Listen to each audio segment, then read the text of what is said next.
On a tous l'impression de connaître cette histoire par cœur, pas vrai? L'étoile, les rois mages, les cadeaux. Mais et si c'était bien plus qu'un simple conte de Noël? Si, en fait, c'était une véritable carte prophétique, un mode d'emploi pour une transition majeure? Et c'est exactement ce que suggère notre source du jour, une analyse qui s'appelle «L'étoile des mages, carte prophétique du passage et du salut».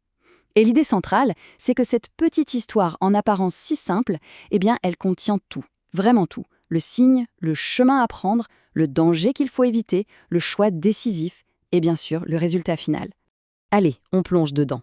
Pour bien comprendre cette carte, on va suivre une feuille de route en 6 points. On va décoder ensemble ces 6 éléments clés, d'abord l'étoile, puis les mages, ensuite Hérode, le berger, les dons, et pour finir, ce fameux nouveau chemin qui, vous allez le voir, change absolument tout. Alors, on commence par le tout début, le point de départ de cette fameuse carte, le signe qui apparaît dans le ciel. Le point crucial ici, c'est de bien comprendre que cette étoile, ce n'est pas juste un phénomène astronomique. Non, c'est ce que la source appelle un astre révélateur. C'est un signe divin, très spécifique, qui ne s'adresse pas à tout le monde, pas aux foules, mais uniquement à ceux qui savent, qui pensent à lever les yeux. Et d'ailleurs, ça colle parfaitement avec toute la symbolique biblique. Quand on y regarde de plus près, une étoile, dans la Bible, ce n'est jamais juste un élément de décor, jamais. Pensez au rêve de Joseph, avec les étoiles qui se prosternent, ou à Daniel, qui les compare aux sages, et bien sûr à Jésus lui-même, qu'on appelle l'étoile brillante du matin. À chaque fois, l'étoile, c'est un symbole puissant de révélation, d'autorité, et souvent d'un grand changement qui s'annonce. Bon, maintenant qu'on a le signe, parlons de ceux qui le voient. Ces fameux mages, qui sont-ils vraiment? Et pour bien comprendre, il faut commencer par balayer les idées reçues.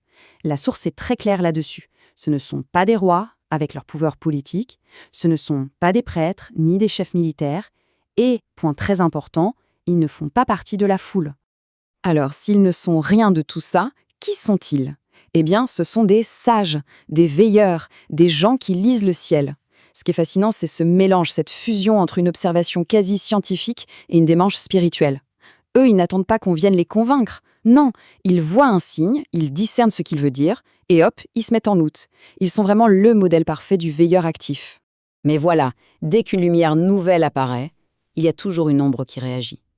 Et ça nous amène au 3e point de notre carte. La réaction du pouvoir en place, incarnée par Hérode. La question qu'on doit se poser, c'est quand Hérode entend parler de cette étoile, de ce nouveau roi qui serait né, pourquoi est-il si troublé? Le texte dit même « et tout Jérusalem avec lui ». Qu'est-ce qui fait si peur? La réponse, elle est dans le contraste, le choc total entre deux missions. D'un côté, les mages, leur but c'est d'adorer, c'est-à-dire de reconnaître une autorité plus grande qu'eux. Et de l'autre, Hérode, lui son objectif est à l'exact opposé, détruire. C'est vraiment la confrontation entre ceux qui cherchent la lumière et celui qui veut à tout prix l'éteindre pour que rien ne change dans son monde. Du coup, Hérode, ce n'est plus juste un personnage historique, non, il devient le symbole de tout système de pouvoir, de toute structure qui repose sur le contrôle et la domination, et qui, forcément, panique à l'idée qu'une vérité nouvelle, une lumière authentique, puisse émerger. Et justement, parlons-en de cette nouvelle royauté. En quoi est-elle si différente de celle d'Hérode? Quelle est sa nature profonde? Eh bien, les scribes d'Hérode le disent eux-mêmes en citant la prophétie « De toi sortira un chef qui paîtra mon peuple ». Le mot-clé ici, c'est « paîtra ». On ne parle pas d'un conquérant, d'un général, mais d'un berger. Le modèle est celui du guide, du protecteur, de celui qui sert. Et c'est ça le point fondamental que souligne la source. La vraie royauté, c'est le service, pas la domination. Ce qui nous amène tout naturellement au fameux cadeau. Et là encore, attention aux apparences. Ce ne sont pas juste de jolis présents de courtoisie, loin de là. En fait, c'est une prophétie complète, en 3 parties, qui est déposée là. D'abord, l'or. Ça, c'est pour la royauté, pour dire « il est roi ». Ensuite, l'encens, qu'on utilise dans les temples. C'est pour la divinité. Il est de nature divine, il vient du Père. Et enfin, la myrrhe, une résine qu'on utilisait pour embaumer les corps. C'est le symbole de sa mort future, de la souffrance qu'il devra endurer. C'est incroyable, non? Tout le plan du salut est déjà là, en germe, dans ces 3 cadeaux. Et on arrive maintenant au point culminant de toute cette histoire, la décision finale des mages, celle qui donne tout son sens à leur voyage. La question peut paraître toute simple, mais elle est cruciale. Pourquoi Est-ce qu'après avoir trouvé ce qu'ils cherchaient, les mages ne sont pas retournés voir Hérode comme il le leur avait demandé? Pourquoi ne pas simplement rebrousser chemin? Parce que, et c'est la réponse de la source, il y a une loi spirituelle immuable qui s'applique. On ne retourne jamais vers le monde après avoir rencontré la vraie lumière. C'est aussi simple et aussi radical que ça. Une fois qu'on a vraiment vu, on ne peut plus faire comme si on n'avait rien vu. La rencontre avec la vérité, la vraie, ça vous oblige à changer de chemin. C'est une sortie définitive de l'ancien système. Alors, si on résume toute cette carte prophétique, ça donne quoi?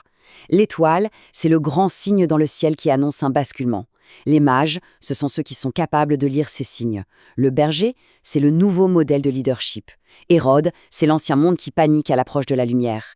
Et enfin, le nouveau chemin, c'est la sortie, la porte de sortie définitive de cet ancien monde. Et la source termine en appliquant tout ça à aujourd'hui, avec un message très direct pour ceux qu'elle appelle les élus de notre temps. L'appel, c'est de suivre exactement le même parcours, lever les yeux pour voir les signes actuels, se mettre en marche sans attendre la permission ou l'approbation du système, savoir reconnaître le vrai leadership, celui du berger, et surtout, prendre un nouveau chemin, loin des Hérodes de notre propre époque. D'ailleurs, l'analyse ne reste pas dans le général, elle va jusqu'à proposer une interprétation très précise de ce que pourrait être cette étoile aujourd'hui. Selon elle, il s'agirait de l'avènement de la planète Neptune en Soleil, un phénomène qu'elle nomme période d'étoiles doubles et qui serait destiné à libérer l'humanité, notamment par une vague de dévoilement et une toute nouvelle compréhension de l'univers. Et on termine avec cette pensée tirée tout droit de la conclusion du texte. L'étoile, elle n'est pas là pour la foule, elle est là pour les veilleurs. La vraie question au fond n'est donc pas de savoir si une étoile brille ou non, mais plutôt de savoir si on prend la peine de regarder.